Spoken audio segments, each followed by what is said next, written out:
From mist-shrouded moors to ancient forests, England has long been a land steeped in myth and legend. Join us if you dare as we venture into the heart of this island nation to uncover the stories behind its most haunted locations. We'll be exploring the shadowy corners of history where whispers of the past still linger and where the veil between our world and the next seems to thin. Get ready to explore the dark history, eerie culture, and spine-chilling encounters of these haunted destinations. Our journey begins within the imposing walls of the Tower of London, a fortress that has stood guard over the River Thames for nearly a millennium. Founded by William the Conqueror, the tower has served many roles: a royal palace, a treasury, and a prison. Within these walls, kings have plotted, prisoners have languished, and blood has been spilled. It is little wonder, then, that the tower is said to be one of the most haunted places in all of England. Among the tower's most famous residents are the two young princes, Edward V and Richard of Shrewsbury. Confined to the tower by their uncle, Richard III, the two boys vanished from history. Some say their spirits still roam the tower, their laughter echoing through the cold stone corridors. But the princes are not alone in their spectral vigil. Anne Boleyn, beheaded for treason, is said to appear on the anniversary of her execution. Her ghostly figure, often described as headless, is a stark reminder of the tower's bloody past. And then there is the White Tower, the oldest part of the fortress, where the presence of something truly ancient is said to reside. Some believe it to be the spirit of Thomas Becket, Archbishop of Canterbury. Others whisper of a creature far older, a guardian spirit bound to the tower since time immemorial. Whatever its true nature, the presence within the White Tower is said to be overwhelmingly powerful. As we explore the tower's ramparts, its chapels, and its dungeons, we'll delve into the stories that have woven themselves into the very fabric of this place. We'll speak to those who have experienced the tower's spectral side, and we'll examine the evidence, both historical and anecdotal, that suggests that some stories, even in death, refuse to be silenced. Leaving the urban shadows of London, we journey into the heart of the Kent countryside, to a village that seems eternally trapped in the grip of autumn. Pluckley, with its quaint cottages, its winding lanes, and its air of sleepy tranquility, harbors a dark secret. It holds the dubious honor of being, according to the Guinness Book of World Records, the most haunted village in England. Here it is said that the veil between our world and the spirit world is particularly thin, allowing the restless dead to walk freely among the living.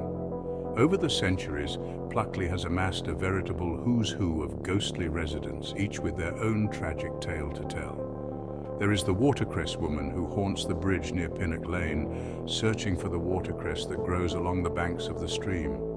Some say she is the spirit of a woman who drowned there, while others believe she took her own life, heartbroken over a lost love.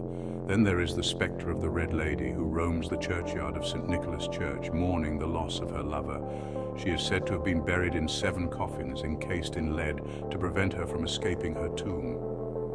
But some say her spirit found a way out, and now she wanders the churchyard, searching for her lost love. And who could forget the Fright Corner, so named for the phantom highwayman who is said to leap from the shadows, terrifying unsuspecting travelers.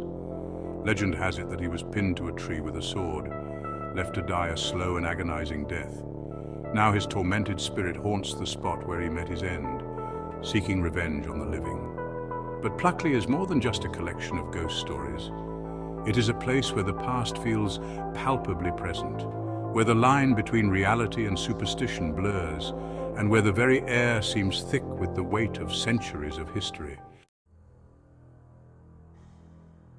Chapter 3: The Ancient Ram Inn, Where Evil Sleeps. Our journey takes us now to Gloucestershire, to a building that exudes an aura of ancient menace. The ancient Ram Inn, with its low ceilings, its creaking timbers, and its oppressive atmosphere, is not for the faint of heart. Constructed in 1145, it has served many masters, from monks to innkeepers, but it is its connection to the darker side of human history that makes it truly unsettling. It is said that the inn stands upon a site of ancient pagan worship, a place where sacrifices were made and dark rituals performed. Some believe that the energy of these ancient rites still lingers, imbuing the inn with a palpable sense of dread. Over the centuries, the ancient Ram Inn has been plagued by tales of paranormal activity. Guests have reported disembodied voices whispering in the dead of night, objects moving inexplicably, and even full-bodied apparitions appearing in their rooms. The inn's most notorious room, Room 7, is said to be haunted by the spirit of a young girl who was murdered within its walls. But perhaps the most disturbing aspect of the ancient Ram Inn is the sense that something truly malevolent lurks beneath its surface. Some believe that the inn is a conduit to another realm, a portal through which dark forces can enter our world. Whatever the truth may be, there is no denying that the ancient Ram Inn is a place where the veil between the living and the dead seems perilously thin. Chapter 4. Bley Rectory, the most haunted house in England. Our quest for England's most haunted locations leads us now to the village of Bley in Essex, to the ruins of a building that once held the title of the most haunted house in England. Bley Rectory, now little more than a collection of crumbling walls and overgrown ivy, was once home to a series of unfortunate residents who experienced a terrifying array of paranormal phenomena. The story of Bley Rectory is a tangled web of ghostly nuns, phantom carriages, and unexplained noises.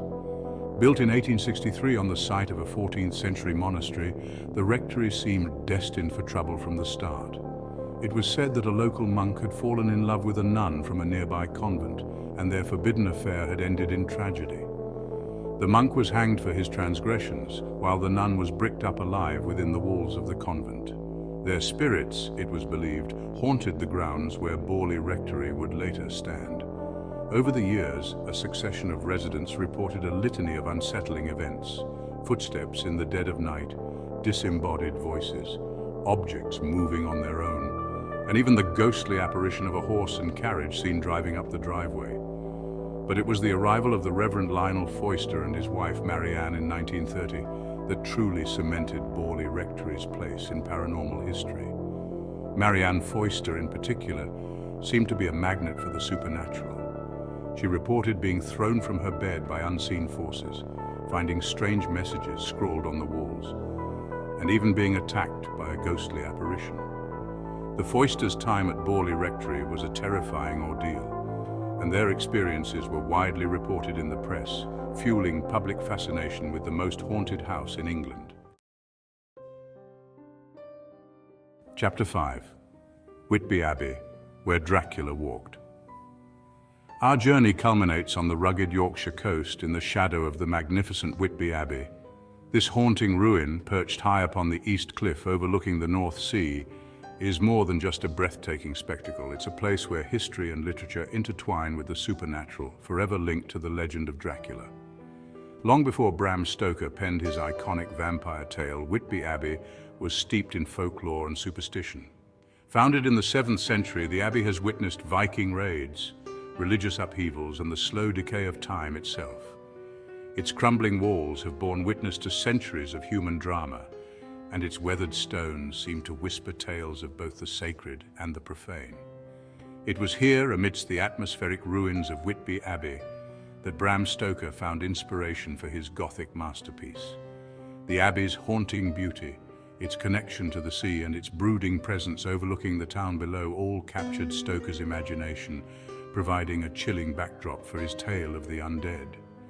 In Dracula, Stoker describes the Abbey with eerie precision, from its vast ruined window to its high altar, which had been impiously used as a burial place for centuries. It is here that Dracula, having crossed the sea in his coffin, comes ashore in England, transforming himself into a large black dog and disappearing into the shadows of the Abbey.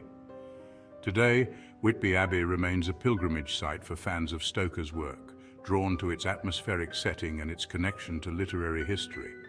But the Abbey's appeal extends beyond its literary fame. Its dramatic location, its ancient history, and its undeniable aura of mystery make it a place where the imagination runs wild, where it's easy to imagine the shadows concealing something otherworldly. So there you have it, a glimpse into the shadowy heart of England, where history and hauntings collide. From the bloody stones of the Tower of London to the windswept ruins of Whitby Abbey, we've explored places where the past refuses to stay buried, where the veil between our world and the next seems to shimmer and sway. Thanks for watching. If you enjoyed this video, don't forget to like, share and subscribe for more thrilling content. Let us know in the comments which haunted place you'd like to visit. And remember, when darkness falls and shadows lengthen, keep a light burning bright, for you never know what might be lurking just out of sight.